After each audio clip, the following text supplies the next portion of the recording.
Jack a été abandonné sur une aire d'autoroute, sous la pluie, un bébé de 4 mois dans les bras. La femme avec qui il avait promis de fonder une famille s'était tout simplement volatilisée. Des années plus tard, alors qu'il avait enfin retrouvé le bonheur auprès de sa fille et d'un nouvel amour, elle est réapparue et s'est figée en découvrant qui se tenait derrière lui. Mais avant de plonger dans cette histoire, dites-nous en commentaire d'où vous regardez cette vidéo. On est toujours curieux de savoir jusqu'où nos histoires voyagent. La pluie martelait les vitres de la voiture. Jack Sullivan fixait le tableau de bord illuminé, le cœur battant à tout rompre. Amber était étrange ce soir-là. Presque muette, le regard perdu par la fenêtre, une expression indéchiffrable sur le visage. « Amber, qu'est-ce qui se passe ?» demanda Jack, essayant de garder un ton calme. Elle ne répondit pas. Elle se contenta de pointer du doigt une station-service un peu plus loin. « Garde-toi là !» Jack obéit sans comprendre. La station était quasi vide, seulement 2 pompes allumées et une petite supérette faiblement éclairée. Il coupa le moteur. À l'arrière, la petite Cathy dormait profondément dans son cosy. Elle n'avait que 4 mois. « Je vais aux toilettes », lança Amber en ouvrant la portière avant même que Jack ne puisse répondre. Elle sortit rapidement, n'emportant que son sac à main. Jack resta là, à écouter la pluie. 1 minute passa, puis 2, puis 5. Il consulta l'heure sur son téléphone. 7 minutes.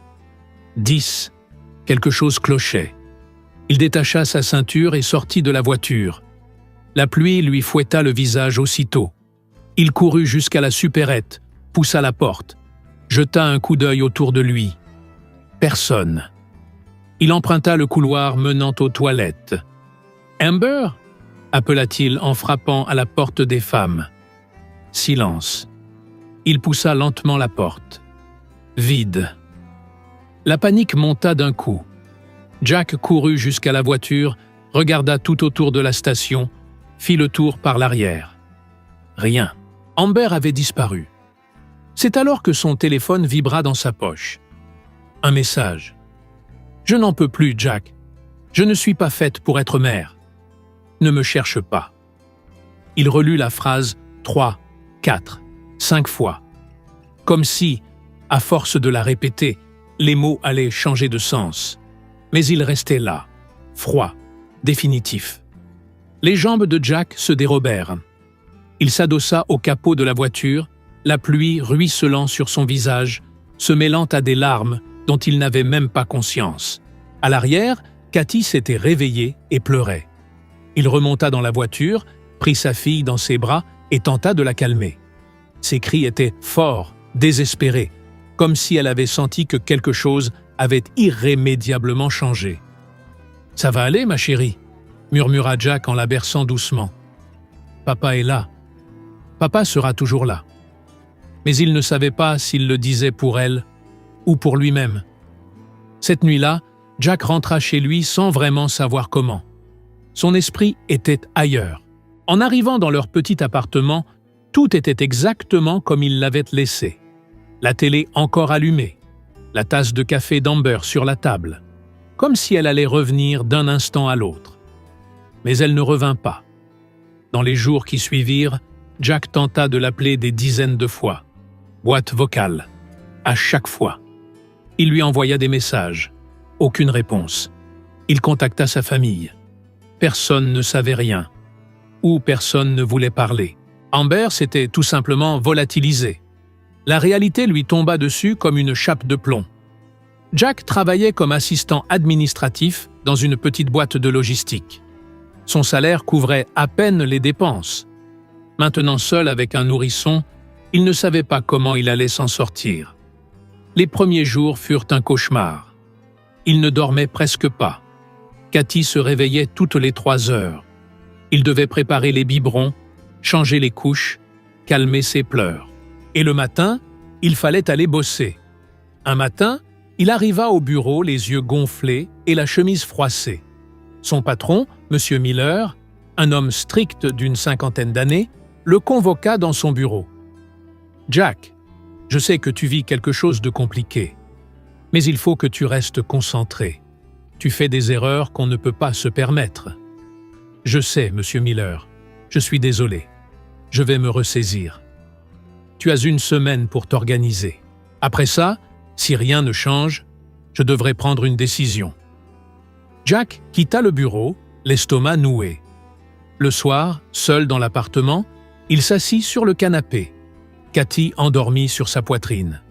Il regarda autour de lui, les murs vides, la pile de factures sur la table, le poids écrasant de la solitude. Il prit son téléphone et appela sa mère. « Maman, j'y arrive plus. » La voix de Barbara Sullivan était ferme, mais remplie de tendresse. « Écoute-moi bien, mon fils. Tu vas y arriver, parce que tu n'as pas le choix. Cette petite a besoin de toi. Et tu es bien plus fort que tu ne le crois. Mais je suis épuisé, maman. Tellement épuisé. Je sais, mon chéri. Je sais. Mais tu n'es pas seul. Demain, je viens. Et on va traverser ça ensemble. » Et elle vint. Barbara arriva le lendemain avec 2 valises, des plats faits maison et un regard qui ne tolérait pas l'abandon. Elle remit de l'ordre dans l'appartement, s'occupa de Cathy la journée et enseigna à Jack tout ce qu'il devait savoir. La sœur de Jack, Denise, vint aussi dès qu'elle pouvait. Elle apportait des vêtements pour Cathy, faisait les courses, la gardait quand Jack devait s'absenter. Peu à peu, Jack réussit à instaurer une routine. Il se levait tôt, donnait le bain à Cathy, la laissait à sa mère et partait au travail. Il rentrait à midi pour la voir. Le soir, c'était lui qui la couchait. Il cessa d'attendre Amber. Cessa de fixer son téléphone dans l'espoir d'un message. Cessa d'imaginer qu'elle allait revenir. Jack comprit qu'il était seul désormais et que cela devait suffire. Mais les nuits restaient difficiles. Quand Cathy dormait et que la maison retombait dans le silence, la douleur revenait. Celle de l'abandon, de l'humiliation, de la colère. Il se demandait ce qu'il avait mal fait, s'il avait été un mauvais mari, s'il aurait pu éviter tout ça. Mais au fond, il savait que non. Amber avait fait un choix, et ce choix ne le concernait pas vraiment. C'était le sien, à elle. Et Jack, brisé mais debout, devait continuer d'avancer. 1 an après cette nuit sur l'aire d'autoroute, Jack Sullivan était un autre homme. Pas parce que la douleur avait disparu. Elle était toujours là, tapie quelque part dans un coin de sa poitrine, mais parce qu'il avait appris à vivre avec. Cathy avait 1 an et 4 mois. Elle marchait déjà, encore un peu maladroitement. Elle appelait Jack « papa » et lui offrait un sourire chaque fois qu'il rentrait à la maison. Ce sourire-là, c'était ce qui le tenait debout. Barbara était retournée chez elle après 6 mois, mais restait très présente. Elle appelait tous les jours, passait 1 fois par semaine. Denise aussi était toujours dans les parages. « Il faut que tu recommences à vivre, Jack », lui dit Denise un après-midi, alors qu'il prenait un café dans la cuisine. « Je vis. »« Non, tu survis. Et c'est pas la même chose. » Jack soupira. « Et tu veux que je fasse quoi? Que je fasse comme si rien ne s'était passé? Je veux que tu arrêtes de te punir pour un choix qui n'a jamais été le tien. » Elle avait raison. Mais c'était plus facile à dire qu'à faire. Jack avait peur. Peur de faire confiance à nouveau. Peur de s'ouvrir. Peur que quiconque entre dans sa vie. Pour en sortir aussi facilement. En emportant avec elle un morceau de Cathy. Alors il s'est concentré sur ce qu'il pouvait contrôler. Le travail et Cathy. Avec le soutien de Barbara, Jack s'était inscrit à des cours du soir. Une formation en gestion financière. C'était intense. Après une journée de travail et avoir pris soin de Cathy, il devait encore ouvrir ses livres et étudier jusque tard dans la nuit. Mais il n'a pas abandonné. 2 ans plus tard, Jack a décroché une promotion. Il est passé du poste d'assistant administratif à celui de chargé de la gestion financière dans l'entreprise. Son salaire a doublé. Il a pu louer une petite maison avec un jardin. Cathy avait enfin de l'espace pour jouer. Il s'est acheté un appareil photo simple et s'est mis à tout documenter. Les premiers pas de Cathy, la première fois qu'elle a dit « je t'aime », ses éclats de rire, ses colères, chaque instant. Ce n'était pas seulement pour les souvenirs, c'était pour prouver, à lui-même, à Cathy, au monde, qu'il était là. Présent, toujours.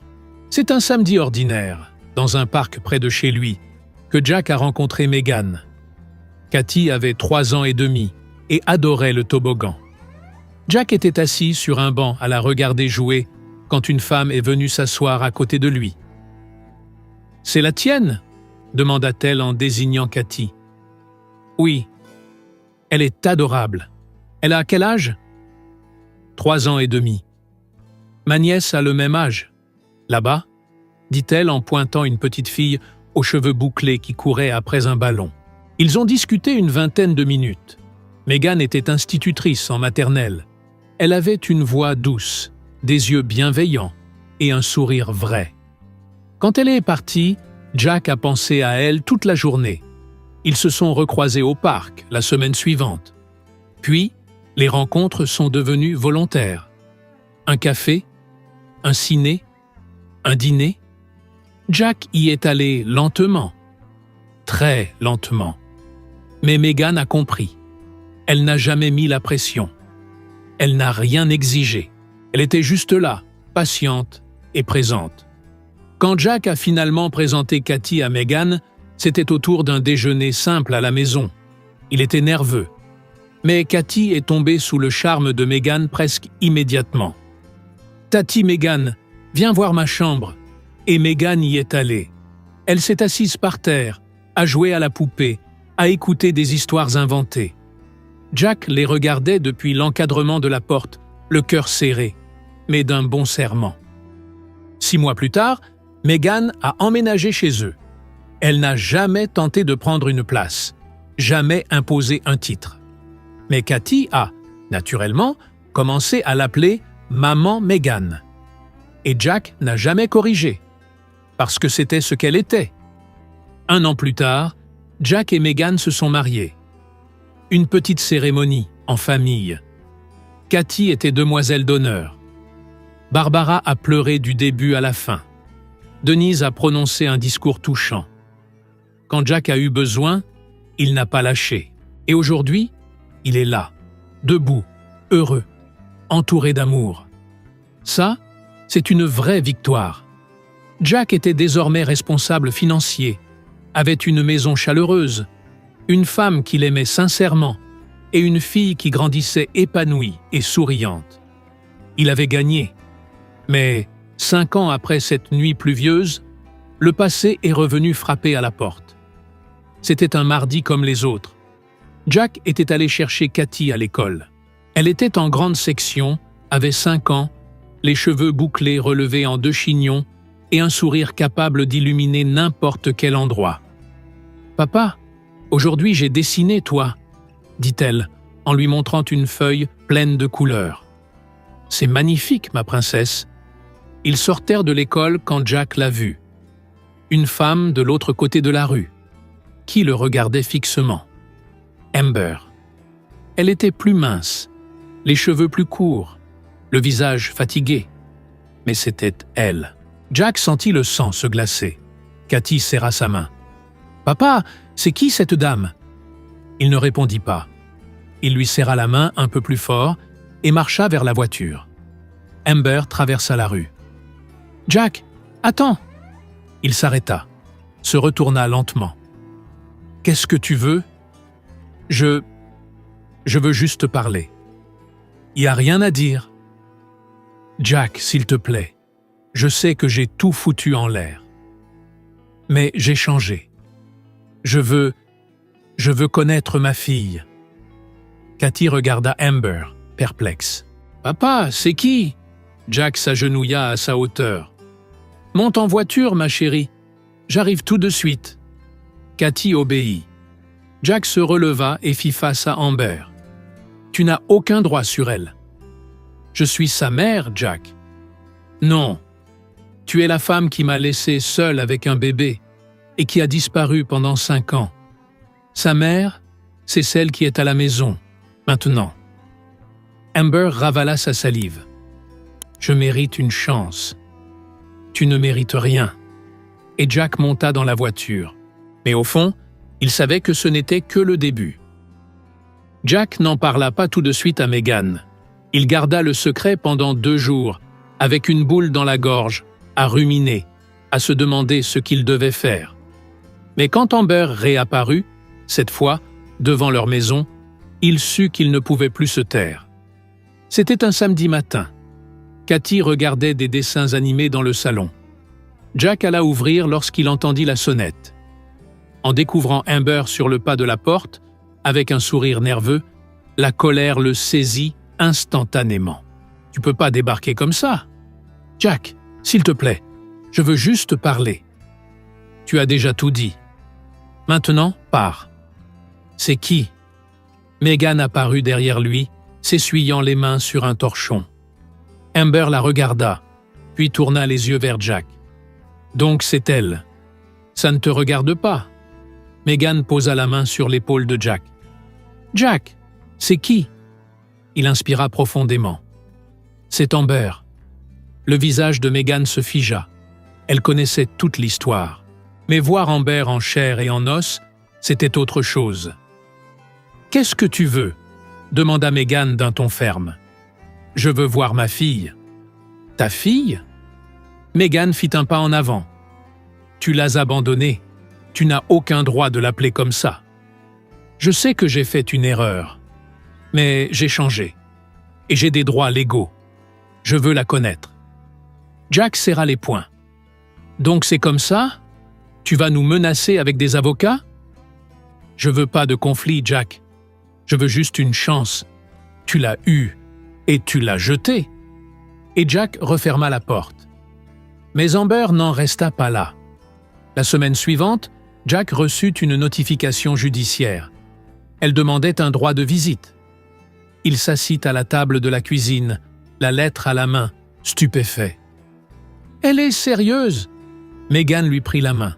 « On va se battre et on va gagner. » Jack engagea un avocat, un homme expérimenté, Richard Owens, qui avait déjà traité ce genre d'affaires. « Tout est en votre faveur, Jack », dit Richard lors du premier rendez-vous. « Elle a abandonné l'enfant. Elle n'a jamais versé de pension. Aucun contact. Il n'y a aucun juge qui pourra lui donner raison. Mais si jamais ça arrive, ça n'arrivera pas. Faites-moi confiance. » Les mois suivants furent tendus. Jack rassembla toutes les preuves. Anciens messages, relevés bancaires, témoignages de Barbara et Denise, dossiers médicaux prouvant qu'il s'était toujours occupé seul de Cathy. Il avait aussi les vidéos et les photos accumulées au fil des ans. Chaque anniversaire, chaque étape, tout était documenté. Megan fut appelée comme témoin. Les enseignants de Cathy aussi. Tous disaient la même chose. Jack était un père exceptionnel, et Megan jouait un rôle maternel réel, constant, aimant. Amber, elle, n'avait rien. Rien qu'un remords venu trop tard. Le procès eut lieu un matin froid d'octobre. Jack entra dans la salle avec Megan à ses côtés. Barbara et Denise étaient derrière eux. Amber était de l'autre côté, assise, seule. Elle paraissait petite, fragile. Le juge entra, un homme aux cheveux gris, au regard grave. « Nous allons commencer. » L'avocate d'Amber tenta de plaider qu'elle avait traversé une période très difficile, qu'elle avait souffert de dépression post-partum, qu'elle était maintenant stable et prête à être mère. Richard démolit chaque argument. « Monsieur le juge, la dépression post-partum est une réalité sérieuse. Mais elle n'explique pas 5 ans d'abandon total. La requérante n'a jamais cherché de traitement, jamais repris contact. Elle n'a pas versé 1 centime de pension. Et maintenant que M. Jack Sullivan a reconstruit seul la vie de sa fille, elle revient réclamer des droits? Il montra les photos, les vidéos, les documents. Cet homme a tout fait, seul. Et cet enfant ne connaît pas d'autre mère que Megan Sullivan. Imposer un droit de visite aujourd'hui serait un traumatisme pour elle. Le juge écouta tout, sans dire un mot. Puis demanda à parler avec Cathy en privé, accompagné d'une psychologue. Jack était tendu, mais il avait confiance. Une demi-heure plus tard, le juge revint. J'ai examiné tous les documents, entendu les témoignages, et j'ai parlé avec l'enfant. Voici ma décision. La requérante, Amber Collins, n'a manifesté durant ces 5 dernières années aucune volonté ni aucun effort pour faire partie de la vie de l'enfant. Cet abandon fut volontaire et prolongé. L'enfant est heureuse, en bonne santé, bien entourée. Dans l'intérêt supérieur de l'enfant, je refuse la demande de droit de visite. De plus, je prononce la déchéance de l'autorité parentale de la requérante. Elle ne dispose désormais d'aucun droit légal sur l'enfant. Jack sentit son cœur s'alléger. Megan serra sa main. Amber baissa la tête. Le juge poursuivit. « Monsieur Sullivan, Madame Megan souhaite-t-elle adopter l'enfant ?» Megan regarda Jack. Il acquiesça. « Oui, monsieur le juge. Dans ce cas, j'autorise le lancement de la procédure d'adoption. À compter d'aujourd'hui, Cathy Sullivan n'a qu'un seul parent légal, et bientôt, elle aura également une mère adoptive. » Affaire classée. En sortant du tribunal, Jack serra Megan dans ses bras avec force. On l'a fait. Même après la décision de justice, Amber ne disparut pas complètement. Pas de la façon dont Jack l'avait espéré. Elle ne frappa plus à la porte, n'envoya plus de messages. Mais il savait qu'elle était encore là, quelque part. C'est Denise qui le lui dit.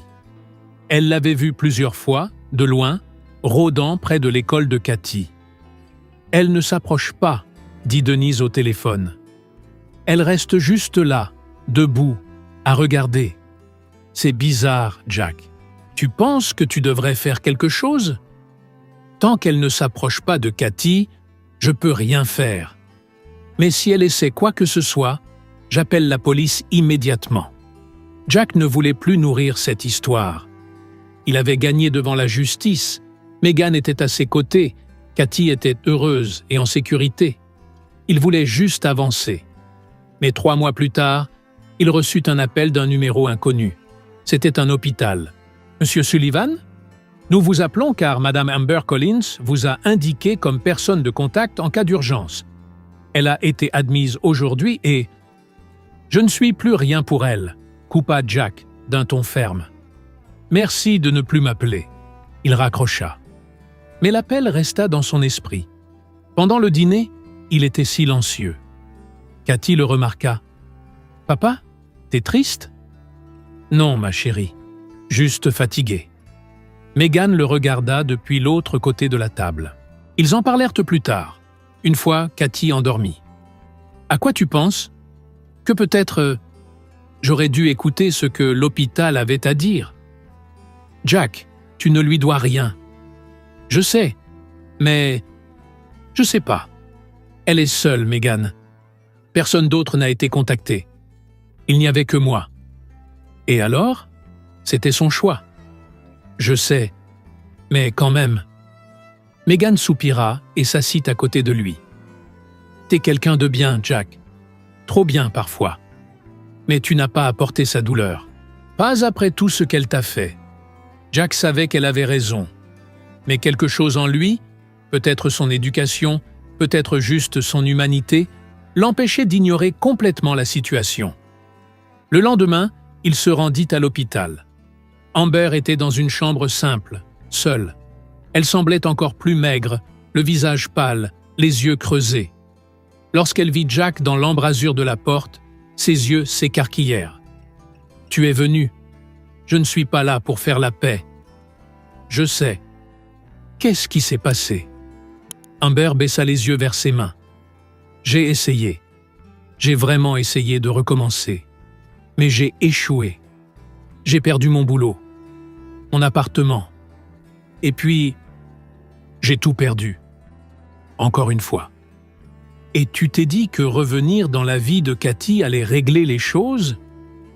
Je me suis dit que, si je l'avais à nouveau, j'aurais une raison de continuer. Ce n'est pas une raison, Amber. C'est une personne. Et tu ne peux pas l'utiliser pour recoller les morceaux de ta vie. Amber se mit à pleurer. Je sais que j'ai tout gâché, Jack. Et maintenant, j'ai plus rien. Personne. Jack eut de la peine, mais il savait qu'il ne devait pas laisser cela effacer l'essentiel. Tu as fait des choix. Et les choix ont des conséquences. Moi, j'ai passé 5 ans à reconstruire ma vie et à protéger notre fille. Aujourd'hui, elle est heureuse. Elle a une famille. Elle est aimée. Et je ne te laisserai pas venir bouleverser ça. Je veux pas tout gâcher. Je voulais juste que tu saches que je suis désolé. Très bien, tu regrettes. Je l'ai entendu. Mais ça ne change rien. Il se retourna pour partir, puis s'arrêta à la porte. Amber, il faut que tu prennes soin de toi. Pas pour moi. Pas pour Cathy. Pour toi. Parce que si tu le fais pas, tu vas finir par te détruire. Et là, plus personne ne pourra t'aider. Elle ne répondit pas. Elle continua simplement à pleurer. Jack quitta l'hôpital sans se retourner. Quand il rentra à la maison, Megan était dans la cuisine en train de préparer le dîner. Cathy jouait dans le jardin avec le chien qu'ils avaient adopté quelques mois plus tôt. « Alors ?» demanda Megan. « C'était nécessaire. Tu vas bien ? » ?»« Oui, j'avais juste besoin de boucler la boucle. Et maintenant, c'est fait. » Il entoura Megan de ses bras, dans le silence, profitant de l'odeur du repas, des rires de Cathy dans le jardin. C'était ça, l'essentiel. Ce moment, cette paix. Ce soir-là, après avoir couché Cathy, Jack s'installa sur le canapé avec Megan. Ils regardèrent un film quelconque, mais Jack ne suivait pas vraiment. Il pensait à tout ce qu'il avait traversé pour en arriver là. Il repensa à cette nuit sur l'aire d'autoroute, à la pluie, à la peur, à cette impression que le monde s'effondrait. Mais le monde ne s'était pas effondré.